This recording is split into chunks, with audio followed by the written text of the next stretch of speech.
ఇవాళ అసెంబ్లీలో జరిగిన తీరును మీరంతా కూడా గమనించారు. బడ్జెట్ అన్నది మామూలుగా సంవత్సరం పాటు 2015-16కు సంబంధించి ఈ సంవత్సరం పాటు మనం పెట్టబోయే ఖర్చులకు సంబంధించిన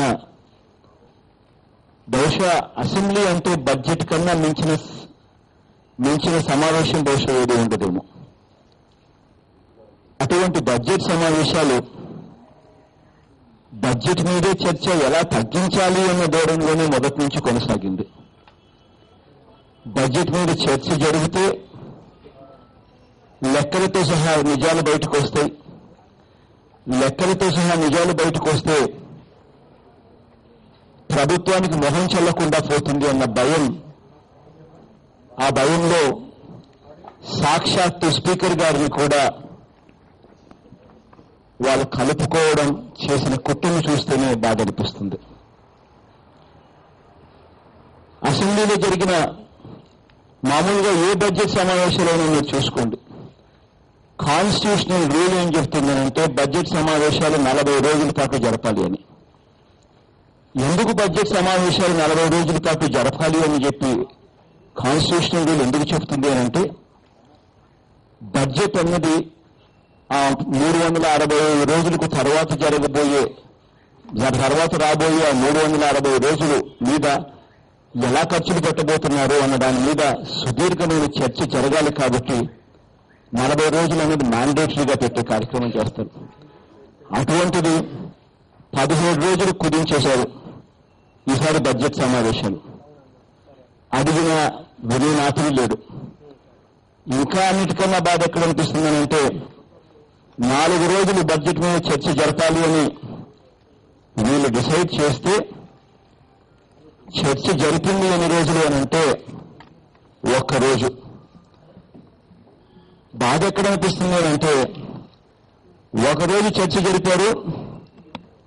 నేను మైకు పొద్దున్నే పట్టుకున్నప్పుడు 1 గంట నీకు టైం ఇచ్చేదన్నారు. నిజంగా బడ్జెట్ సమావేశం జరుగుతూ ఉన్నది ఒకే ప్రతిపక్షం. ప్రతిపక్షానికి సంబంధించిన నాయకుడు మాట్లాడుతూ ఉన్నాడు. ఒకే గంట అట, అంతకన్నా ఎక్కువ మాట్లాడేదానికి వీల్లేదని పొద్దున్నే నాకు మైక్ పట్టుకుంటానని చెప్పించారు. ఒప్పుకోలేదు నేను. అన్యాయం అండి ఇది. కనీసం ప్రతిపక్షం మాట్లాడుతూ ఉన్న మాటలు కూడా వినే ఓపిక లేకపోతే ఎలాగండి?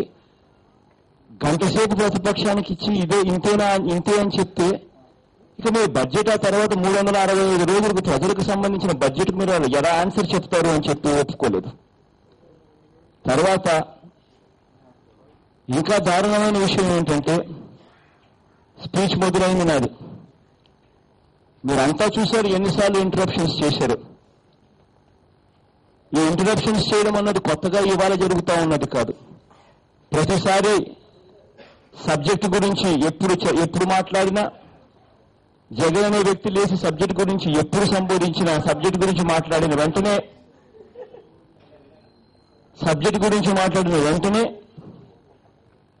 ఆ సబ్జెక్టు డీవియేట్ చేసేందుకు నలుగురిని లేపడం, నలుగురితో తిట్టించడం, సబ్జెక్ట్ డీవియేట్ అయ్యేట్టుగా చేయడం. అయినా కూడా ఇవాళ సబ్జెక్ట్ ఎటువంటి పరిస్థితులను వాళ్ళు ఎంత రెచ్చగొట్టినా కూడా డీవియేట్ కాకూడదని, పర్సనల్గా వాళ్ళు ఎంత మాట్లాడినా డీవియేట్ కాకూడదని సబ్జెక్ట్ మీదనే పూర్తిగా మాట్లాడుకుంటూ వచ్చారు. బహుశా నాకు తెలిసి 50 నిమిషాలు కూడా సరిగ్గా మాట్లాడిండి నేను ఇవాళ. ఆ 50 నిమిషాల్లో నేను మాట్లాడక ముందే ఒక్కసారి ఆ 50 నిమిషాల స్పీచ్ దయవుంచి నేను ఒకటి చెప్తా ఉన్నా. ఇందులో కొంతమంది తెలుగుదేశం ఛానళ్లకు సంబంధించిన వాళ్ళు కొంతమంది ఉన్నారు, నేను కాదనడం లేదు. ఈనాడు ఉండొచ్చు, ఆంధ్రజ్యోతి ఉండొచ్చు, టీవీ ఉండొచ్చు, కాదని నేను అనడం లేదు. కానీ ఒకటే ఒకటి నేను చెప్తా ఉన్నా. ఇక్కడ దయవుంచి డెమోక్రసీలో జరుగుతూ ఉన్న ఈ అన్యాయాన్ని మాత్రం మీరు కూడా కాస్త కన్ను తెరవండి అని అడుగుతా ఉన్నా, రిక్వెస్ట్ చేస్తా ఉన్నా అందరినీ. ఒక నిమిషం మరి టాపిక్ డైవర్ట్ కావాలి. ఒక నిమిషం టాపిక్ డైవర్ట్ కానీ ఒక నిమిషం ఇదే ఈనాడు, ఇదే ఆంధ్రజ్యోతి, ఇదే TV9 వీళ్ళందరికీ కూడా నేను సభ ద్వారా కూడా రిక్వెస్ట్ చేశాను, దయచేసి జరిగింది ఒకసారి గమనించండి అని చెప్పి రిక్వెస్ట్ చేశాను. మొత్తం 50 నిమిషాల సేపు నేను మాట్లాడిన స్పీచ్ మీరు వేసినా వేయకపోయినా కానీ కనీసం చివర 10 నిమిషాల స్పీచ్ అన్నా కానీ ఖచ్చితంగా వేయండి అని. ఎందుకు నేను ఈ మాట చెప్పాను అంటే, ఆ చివర 10 నిమిషాల స్పీచ్ మీరు వేస్తే ఆ చివర 10 నిమిషాల స్పీచ్లో ఏం జరిగిందని నాకైతే అర్థం కాలేదు. కానీ డైరెక్ట్గా స్పీకరే పిక్చర్లోకి వచ్చేసాడు. ఎవరి ప్రోద్బలమో లేదు అక్కడ, ఎవరి దగ్గర నుంచి ఎటువంటి ఇంటరప్షన్స్ లేవు. డైరెక్ట్గా స్పీకరే లైన్లోకి వచ్చేసాడు. వచ్చి మైక్ కట్ చేసేసి ఈ టాపిక్ మీరు మాట్లాడకూడదు అన్నాడు. రైతులకు సంబంధించిన టాపిక్ మాట్లాడుతా ఉన్నా, రుణమాఫీ అన్నది జరుగుతా ఉన్న తీరును చూపిస్తా ఉన్నా, రైతుల దుస్థితి అన్నది చూపిస్తా ఉన్నా, 4,300 కోట్ల రూపాయలు మాత్రమే రుణమాఫీకి కేటాయింపులు చేసిన పరిస్థితిని వివరిస్తా ఉన్నా, లక్షకు పైగా ఉన్న అవుట్ స్టాండింగ్ లోన్స్ పరిస్థితి చెప్తా ఉన్నా, ఉట్టి వడ్డీనే దాదాపుగా 12,000 కోట్ల రూపాయలు పడతా ఉన్న రైతులకు అన్న సంగతి గుర్తు చేస్తా ఉన్నా, ఎక్కడ కూడా సబ్జెక్టులో డీవియేషన్ అనేది ఎక్కడా లేదు.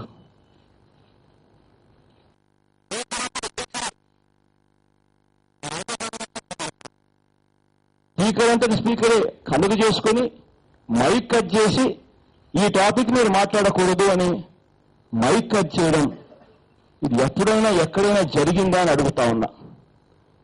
ఫలాని విషయం మాట్లాడాలి, ఫలాని విషయం మాట్లాడకూడదు అని స్పీకర్ చెప్పడం ఏంటండి? అందులోనూ దానికి సంబంధించిన బడ్జెట్కు సంబంధించిన టాపిక్ అంకెలతో సహా చెప్తా ఉంటే అనుకూలంగా లేదని, తెలుగుదేశం పార్టీకి అనుకూలంగా లేదని స్పీకరే తెలుగుదేశం పార్టీ ఎమ్మెల్యేగా తానే ఈ టాపిక్ మాట్లాడేదానికి లేదని మైక్ కట్ చేయడం ఎంత మటుకు ధర్మం అని అడుగుతా ఉన్నా. ఇక్కడ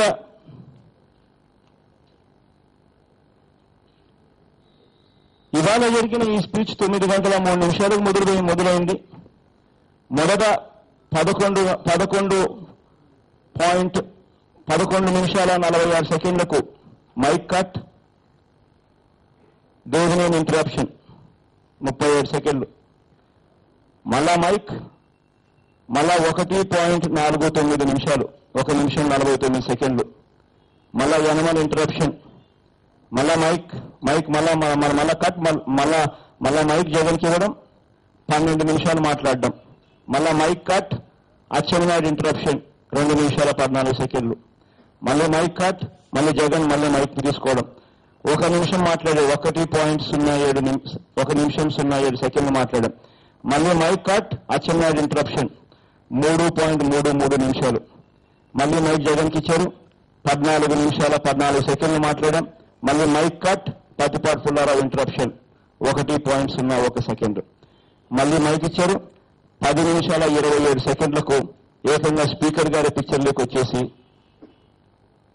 ఈ టాపిక్ మీరు మాట్లాడకూడదు అని డిక్టం పాస్ చేయడం ఆశ్చర్యంగా ఉంది.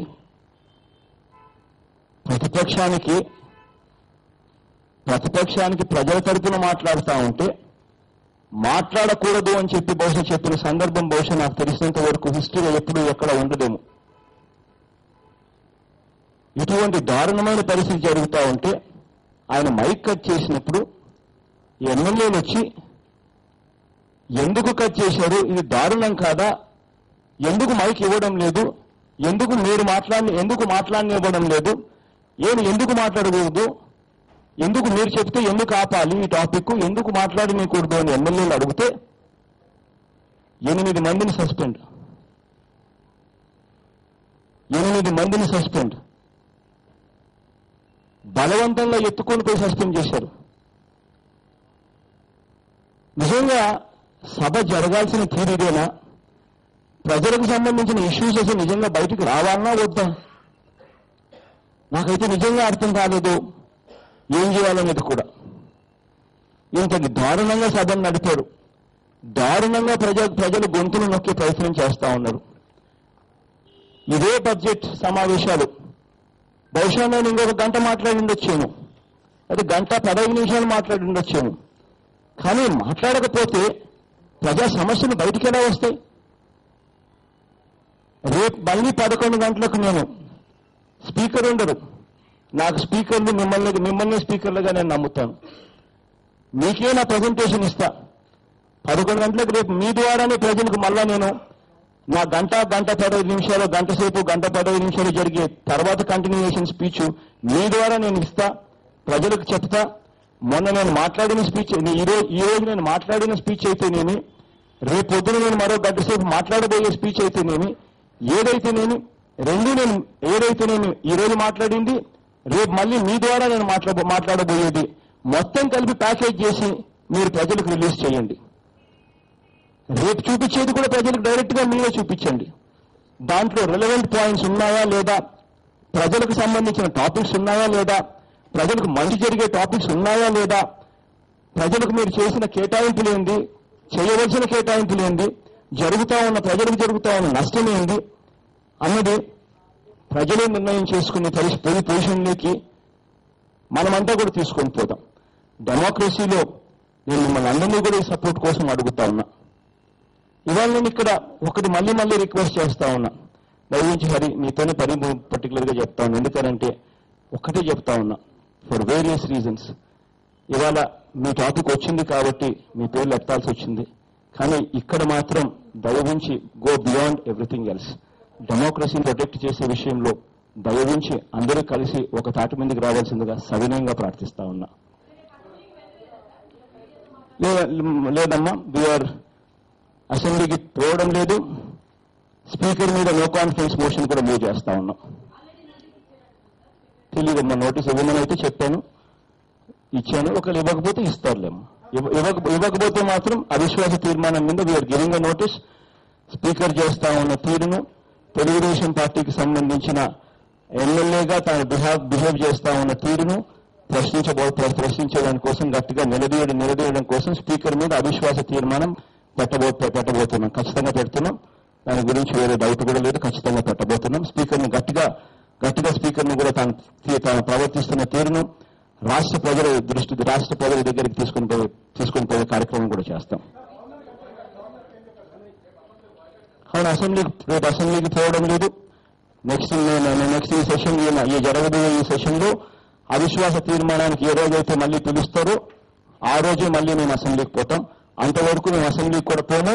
వాళ్ళంతటా వాళ్ళు ఎట్లాగో మాకు మైకులు ఇవ్వడం లేదు, ప్రజల గొంతులు వినేదానికి వాళ్ళకి మనసు రావడం లేదు. కాబట్టి వాళ్ళే అసెంబ్లీ నడుపుకోనియండి, వాళ్ళ గొంతులు వినిపించుకోండి. వాళ్ళే బడ్జెట్ ప్రవేశపెట్టారు, వాళ్ళ గొంతులే వాళ్ళే మాట్లాడతారు. వాళ్ళు మాట్లాడే మాటలు కూడా ప్రజలు వింటారు, ప్రజలే నిర్ణయిస్తారు వీళ్ళు చేసిన తీరు కరెక్ట్ అవునా కాదా అన్నది. ప్రతిపక్షంలో ఉన్నది ఒక పార్టీ, 67 మంది ఎమ్మెల్యేలు. గొంతు వినడానికి వీళ్ళకు ఓపిక లేదు. ప్రజలు ప్రతిపక్షానికి గొంతు మైక్ ఇవ్వడానికి వీళ్ళకి ఇష్టం లేదు. ఈ తీరును ప్రజలు గమనించాలి. ఖచ్చితంగా ప్రజలు గట్టిగా వీళ్ళని నిలదీసే రోజు కూడా అతి దగ్గరలోనే వస్తుంది ఖచ్చితంగా.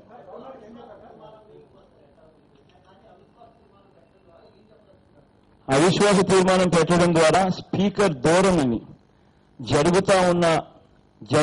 అసెంబ్లీలో జరుగుతా ఉన్న తీరును, ఆయన ప్రవర్తిస్తున్న తీరును, తెలుగుదేశం పార్టీ వాళ్ళు ప్రవర్తిస్తున్న తీరును, ఏంటంటే ఇది నిజంగా అసెంబ్లీ జరుగుతా ఉన్నది. నేను ఇవాళ ఒకటి రిక్వెస్ట్ చేస్తా ఉన్నా మిమ్మల్ని అందరినీ, నిజంగా మనసు పెట్టండి. ఈ జరిగిన తీరులో మొత్తం నేనేం మాట్లాడాను అని చెప్పి టెలికాస్ట్ చేయండి. మొత్తం అన్ని సందర్భాలలోనూ నేను లేచిన ప్రతిసారి తెలుగుదేశం పార్టీ వాళ్ళు స్పీకర్ గారు ఎంతమందితో అటువైపు నుంచి లేపించారు, తెలుగుదేశం నుంచి ఎంతమందిని లేవనిచ్చారు, వాళ్ళందరూ ఏం మాట్లాడారో కూడా గట్టిగా మీరంతా కూడా మంచి మనసుతో ప్రసారం చేయండి. ఏ రకంగా ఒక్కసారి లేస్తే నలుగురితో తిట్టిస్తారు, అది కూడా పర్సనల్ గా తిట్టిస్తారు. నిజంగా నేను ఒకటే అడుగుతా ఉన్నా, నిన్న ఎంత దారుణంగా మాట్లాడారంటే నిజంగా బాధ అనిపించింది. అసలు శివశివాని పబ్లిక్ స్కూల్లో నేను చదివానని చెప్పి శివశివాని స్కూల్లో నేను చదివానని చెప్పి అసెంబ్లీలో చెప్పించారు. అసలు నేను ఎక్కడ చదివానో కూడా వీళ్ళకి తెలియకపోతే తెలుసుకునే కార్యక్రమం చేయాలి. ఏదో ఒక ఆరోపణ చేయాలి కదా అని చెప్పి నా మీద ఆరోపణ చేసేదేనా? నేను చదివింది పబ్లిక్ స్కూల్ బేగంపేటలో చదివా. శేషవాణి స్కూల్ ఏంది, నేను చదివింది శేషవాణి అని చెప్పి నా మీద చెప్తారు. నేను నా చిన్నప్పటి నుంచి నేను ఫస్ట్ క్లాస్ స్టూడెంట్. నా మార్కులు కూడా కావాలంటే కూడా ఎత్తుక్కోండి. నా చిన్నప్పటి నుంచి నేను ఫస్ట్ క్లాస్ స్టూడెంట్. ఏందో వాళ్ళు ఇష్టం వచ్చినట్టు చేస్తారు. అందులో నా syllabus ICSE syllabus, ISC syllabus అంటే మాకు ఢిల్లీ నుంచి క్వశ్చన్ పేపర్లు వస్తాయి. ఇష్టం వచ్చిన మాటలు మాట్లాడతారు. చివరికి ఇంకా ఏంటి నాకు అర్థం కాల, ఇంకా మా అమ్మ రోషయ్య దగ్గర బాధపడతా జగన్ బెంగళూరుకు పంపించాలా అని ఉందంట. అసలు నాకు అర్థం కాల. నేను 1999 నుంచి, ఇప్పటి నుంచి కాదు, 1999 నుంచి 2009 మా నాన్న చనిపోయేదాకా, 2009 సెప్టెంబర్లో నాన్న చనిపోయాడు. ఆ సంవత్సరం కూడా నా పిల్లలు చదువులు డిస్టర్బ్ కాకూడదని చెప్పి ఆ సంవత్సరం కూడా అక్కడే బెంగళూరులో ఉండి 2010 మార్చి తర్వాత నేను హైదరాబాద్కు వచ్చిన. 1999 నుంచి నేను బెంగళూరులో 2010 దాకా ఉన్నా. అట్లాంటిది మా అమ్మ రోషయ్యకి చెప్పిందట. రోషయ్య ఏమన్నా మా అమ్మకి ఏమన్నా చిన్నాన్న, నాన్ననా, పెదనాన్న అండి నాకు అర్థం కాలని ఎందుకు చెప్తుంది? బెంగళూరుకు పంపించమని చెప్తుందంట. అసలు ఎంత దారుణమైన మాటలు. అసలు నేను బెంగళూరులోనే ఉంటే బెంగళూరుకి నేను పోయేదేంటి? 1999 నుంచి మా నాన్న చనిపోయేదాకా నేను బెంగళూరులోనే ఉన్నా. ఇటువంటి దారుణమైన అబద్ధాలు, నోరు తెరిస్తే అబద్ధాలు, ఎవరితో ఒకరితో బండలు ఇచ్చడం, పర్సనల్ ఇష్యూస్ మాట్లాడడం, వాళ్ళు మాట్లాడించినంతసేపు స్పీకర్ గారు దాన్ని టెలికాస్ట్ చేయడం, వాళ్ళ గురించి ఎటువంటి ఆబ్జెక్షన్స్ చెప్పరు. నేను సబ్జెక్టు గురించి మాట్లాడుతూ ఉంటే, రైతులకు జరుగుతా ఉన్న అన్యాయం గురించి ప్రశ్నిస్తూ ఉంటే, బడ్జెట్ సమావేశంలో బడ్జెట్ గురించి టాపిక్ గురించి మాట్లాడుతూ ఉంటే దాన్ని మాత్రం మాట్లాడించే కార్యక్రమమే చేయరు. ఎందుకంటే ఈ నంబర్స్ బయటకు వస్తే, ఈ వివరాలు బయటకు వస్తే తెలుగుదేశం పార్టీకి ఉన్న పేరు పోతుంది, తెలుగుదేశంకు చెడ్డ పేరు వస్తుంది అని చెప్పి దుర్బుద్ధితో ఇష్టం వచ్చినట్టు మాట్లాడడం ఇది ధర్మం కాదండి. నిజంగా వీళ్ళు చేసేది, దేవుడున్నాడు పైనుంచి ఖచ్చితంగా దేవుడు మొట్టికాయలు వేస్తాడు వీళ్ళందరికీ బుద్ధి వచ్చేట్టుగా. ఇప్పటికైనా నేను ఇప్పుడు టు కంక్లూడ్ దిస్ టాపిక్ అండి, దయవుంచి I'm only requesting you once again, అసెంబ్లీలో రిక్వెస్ట్ చేసింది మళ్ళీ మీడియా సోదరులందరికీ కూడా మళ్ళీ ఒకసారి రిక్వెస్ట్ చేస్తా ఉన్నా. అసెంబ్లీలో చేసింది నేను మాట్లాడిన మొత్తం స్పీచ్ మీరు టెలికాస్ట్ చేయగలిగితే దయవుంచి చేయండి. ప్రజలు డిసైడ్ చేస్తారు దాంట్లో నిజంగా సబ్జెక్ట్ ఉందా లేదా అన్నది. ఒకవేళ మొత్తం టెలికాస్ట్ చేసి మీకు టైము వెసులుబాటు మీకు ఒకవేళ లేకపోతే కనీసం లాస్ట్ 10 నిమిషాలు నేను మాట్లాడిందన్నా రిపీటెడ్గా మీరు వేయండి. రిపీటెడ్గా మీరు వేసి అడగండి. మీరు కూడా ఇలా ఈ లాస్ట్ 10 నిమిషాలు జగన్ మాట్లాడేటప్పుడు దీంట్లో ఏం తప్పు ఉందని చెప్పి స్పీకర్ డైరెక్ట్ గా తానంతట తాను ఎందుకు ఇన్వాల్వ్ అయ్యాడు, ఇన్వాల్వ్ అయి ఈ టాపిక్ నువ్వు మాట్లాడకూడదు అని డిక్టమ్ ఎందుకు పాస్ చేసినాడు, చేయాల్సిన అవసరం ఏముంది, ఇదేనా స్పీకర్ చేయవలసిన పని అని గట్టిగా మీరంతకు మీరే చూపించి కూడా గట్టిగా మీరు కూడా నిలదీసే కార్యక్రమం కూడా చేయండి. ఎందుకనంటే ప్రతిపక్ష నాయకుడు మాట్లాడేటప్పుడు, సబ్జెక్ట్ మీద మాట్లాడేటప్పుడు స్పీకర్ డైరెక్ట్ గా తెలుగుదేశం మనిషి మాదిరిగా డైరెక్ట్ గా ఆయనే ఇన్వాల్వ్ అయి ఆయనే నువ్వు మాట్లాడకూడదు అని అంటే నేను ఎవరి దగ్గరికి పోవాలి, ఏం మాట్లాడాలి, ఎవరి దగ్గరికి మాట్లాడాలి, ఏం చేయాలి, ప్రజా సమస్య మీద నేను ఎలా ప్రస్తావించాను?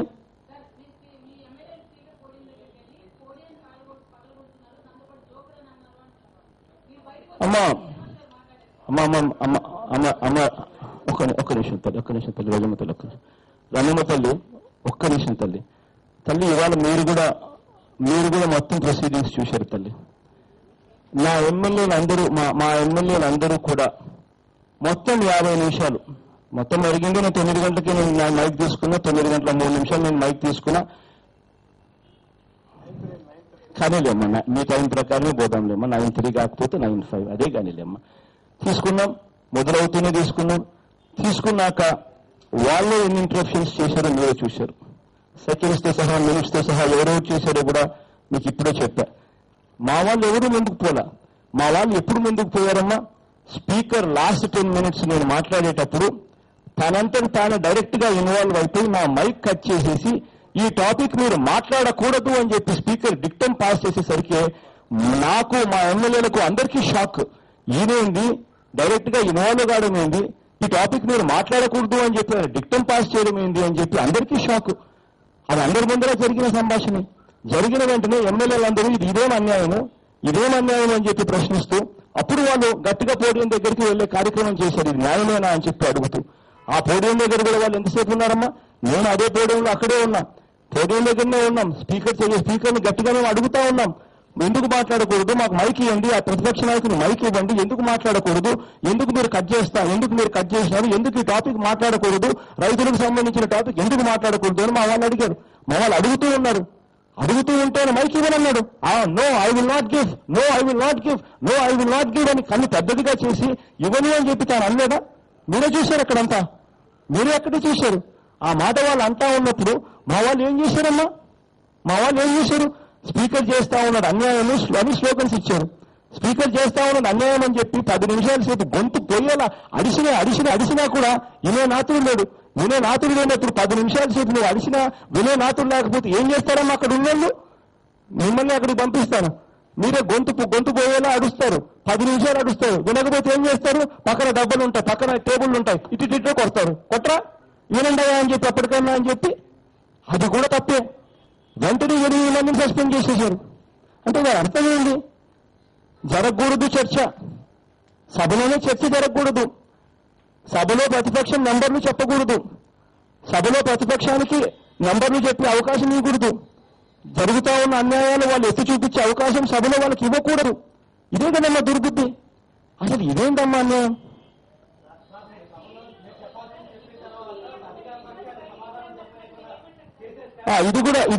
ఇది కూడా హసీనమ్మ తల్లి, ఇది కూడా అన్యాయమే కదా తల్లి. ఇప్పుడు సభలో జరుగుతా ఉన్న ప్రొసీడింగ్స్, సభలో జరుగుతా ఉన్న టెలికాస్ట్లు ఏకపక్షంగా ఒకవైపును మాత్రమే, అంటే నువ్వు ఇన్స్టిగేట్ అవతల మనిషి ఇటువైపు, అవతల మనిషి ఇలా రియాక్ట్ అవుతున్నాడు అని అంటే దానికి కారణం ఏంటి? అవతల మనిషి ఏదో అంటేనే యువతల మనిషి ఇటువైపు నుంచి ఆ మాదిరిగా రియాక్ట్ అవుతారు. ఇప్పుడు నేను ఫర్ ఇన్స్టెన్స్ ఇక్కడున్న హరిని కానీ ఇంకొకరిని కానీ డైరెక్ట్ గా ఇప్పుడు అంటే ఆటోమేటిక్లీ హరి రియాక్ట్ అవుతాడు. హరి రియాక్ట్ అయ్యేది మాత్రమే ఇలా చూపించి అది మాత్రమే మీడియాకు ఇస్తే అది న్యాయమేనమ్మా?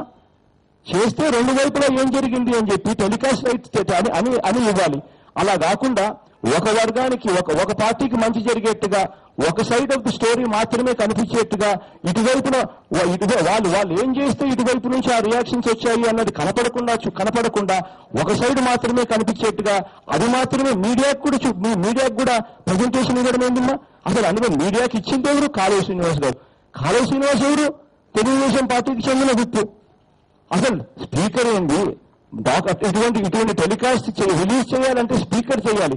స్పీకర్ అనే మనిషి పక్కకు పోతాడు, కాళోజీ శ్రీనివాస్ అనే తెలుగుదేశం ఎమ్మెల్యే ముందుకు వస్తాడు, తెలుగుదేశం చీఫ్ విప్ వస్తాడు, అది మీడియాకు రిలీజ్ చేస్తారు.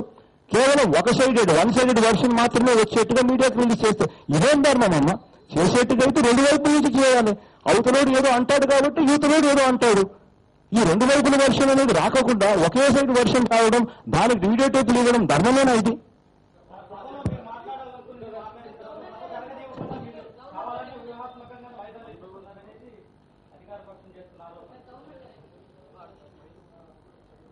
సభలో ఏం జరిగింది, సభలో ఎవరు ప్రజల తరఫున నిలబడ్డారు అన్నది ప్రజలకు తెలుసు. ప్రతి సందర్భంలోనూ చూస్తా ఉన్న ప్రజలకు తెలుసు. డైరెక్ట్ గా గ్యాలరీలోకి వచ్చుంటున్న విజ్ఞత గల విలేకరులకు కూడా తెలుసు. అంతకన్నా లోతుగా దాని గురించి మాట్లాడడం పెద్ద లాభమే ఉండదు. మీరు అన్నట్టుగా గవర్నర్ గారిని కలిసి జరుగుతా ఉన్న అన్యాయాన్ని గవర్నర్ గారి దృష్టికి తీసుకొని పోయాం. గవర్నర్ గారికి చెప్పాం, బహుశా మీరు ఎంక్వైరీ చేయండి గవర్నర్ గారు. ఇంతవరకు రాష్ట్ర చరిత్రలో ఈ రాష్ట్రంలో అయినా కానీ వేరే రాష్ట్రంలో అయినా కానీ ఎక్కడైనా కానీ దేశంలో అయినా కానీ ఎక్కడైనా కూడా ప్రతిపక్ష నాయకుడు కానీ మాట్లాడేటప్పుడు స్పీకర్ కలగజేసుకుని ఈ టాపిక్ మీరు మాట్లాడకూడదు, స్పెషల్లీ రైతులకు సంబంధించిన టాపిక్, ప్రజలకు సంబంధించిన టాపిక్ మాట్లాడుతూ ఉన్నప్పుడు నంబర్స్ తో సహా ప్రజెంటేషన్ చేస్తా ఉన్నప్పుడు డైరెక్ట్ గా స్పీకర్ కలగజేసుకుని ఈ టాపిక్ మీరు మాట్లాడకూడదు అని చెప్పి డిక్టమ్ పాస్ చేసి మైక్ కట్ చేసిన సందర్భం ఎక్కడైనా ఉందా అని చెప్పి నేను అడుగుతా ఉన్నా. అదే మాట నేను గవర్నర్ గారికి కూడా చెప్పాం. ఇంత దారుణంగా వాళ్ళు చేస్తా ఉంటే మేము ఎక్కడికి పోయి మాట్లాడాలి, ఎక్కడికి పోయి మేము ప్రజల గొంతు వినిపించాలి అని చెప్పి గవర్నర్ గారిని డైరెక్ట్ గా అడిగాను నేను. స్పీకర్ ఇలా చేస్తా ఉన్నాడు, ఎక్కడికి పోవాలి మేము? ప్రజల గొంతు మేము ఎక్కడ వినిపించాలి, జరుగుతా ఉన్న అన్యాయం మేము ఎవరికి చెప్పాలి అని చెప్పి గవర్నర్ గారిని అడిగాం. ఆ మాట చెప్తూ గవర్నర్ గారికి కూడా చెప్పాం, బహుశా మా నెంబర్లు 67 కాబట్టి అవిశ్వాస తీర్మానం మేము ప్రవేశపెట్టి మేము గెలుస్తామో అది వేరే విషయం, కానీ బహుశా గెలవలేకపోయినా కూడా అయితే స్పీకర్ చేస్తా ఉన్న అన్యాయాన్ని మాత్రం ఖచ్చితంగా మేము నిరసన తెలుపుతూ ప్రజలకు అర్థమయ్యే విధంగా చేసిన అన్యాయం ప్రజల దృష్టికి తీసుకొని పోవాలి, కాబట్టి ఖచ్చితంగా మేము అవిశ్వాస తీర్మానం స్పీకర్ మీద పెడతా ఉన్నామని కూడా గవర్నర్ గారికి చెప్పడం జరిగింది. గవర్నర్ గారికి చెప్పాం, ఆయన కూడా సానుకూలంగా ఉన్నాడు. చేయగలిగింది బహుశా ఆయన ఎంత మటుకు చేస్తాడో నాకైతే తెలియదు, కానీ బట్ చెప్పడం అయితే మేము చెప్పాం, ఆయన కూడా సానుకూలంగా ఉన్నాడు. మేము చేయాల్సిన కార్యక్రమం నేనైతే ఖచ్చితంగా ఇంకా అసెంబ్లీ సమావేశాలకైతే అవిశ్వాస తీర్మానం నేను పెట్టినప్పుడు అవిశ్వాస తీర్మానం వెళ్ళడానికి అసెంబ్లీకి మళ్ళీ మేము వెళ్తాం. అంతవరకు అసెంబ్లీకి మేము వెళ్ళాం. వాళ్ళే బడ్జెట్ సమావేశాలు ఎలాగో పెట్టారు, వాళ్ళే బడ్జెట్ సమావేశాలు జరుపుకుని ప్రజలు నిర్ణయిస్తారు. తెలుగుదేశం పార్టీ చేసింది ఎంత దారుణమనో ప్రజలకు అర్థమవుతుంది, వీళ్ళు చేసిన కేటాయింపులు ఎంత అన్యాయంగా ఉన్నాయనో. నేను రేపు మీరే నా స్పీకర్లుగా, ఎందుకు మీరే నా స్పీకర్లు అంటున్నానంటే కనీసం అక్కడ మాటికి 5 నిమిషాలకు 2 నిమిషాలకు ఒకసారి టకాన్ని వెలుగొట్టడం, టకాన్ని మైక్ ఆఫ్ చేయడం, టకాన్ని ఇంకొకరిని లేపడం, టకాన్ని వాళ్ళతో తిట్టడం, ఒకరితో తిట్టడం కాకుండా మళ్ళీ 4గురితో తిట్టడం, అంతవరకు నేను కూర్చోవడం, ఇవన్నీ కనీసం ఉండవు. కనీసం మీరన్నా కానీ న్యూట్రల్ గా ఉంటారు. చెప్పే బడ్జెట్ కనీసం ఖచ్చితంగా గంట అంటే ఖచ్చితంగా గంటకు అయిపోతుంది. ప్రజలు చూస్తారు, నేను చెప్పేది చూస్తారు. నేను చెప్పేది చూసిన తర్వాత అదే సమయంలో వాళ్ళ బడ్జెట్ సమావేశాలు వాళ్ళు ప్రవర్తిస్తున్న తీరు కూడా బయటకు వస్తుంది. వాళ్ళు చేసే ప్రెజెంటేషన్స్ కూడా ప్రజలు చూస్తారు. ప్రజలే డిసైడ్ చేస్తారు ఏది కరెక్ట్ అని.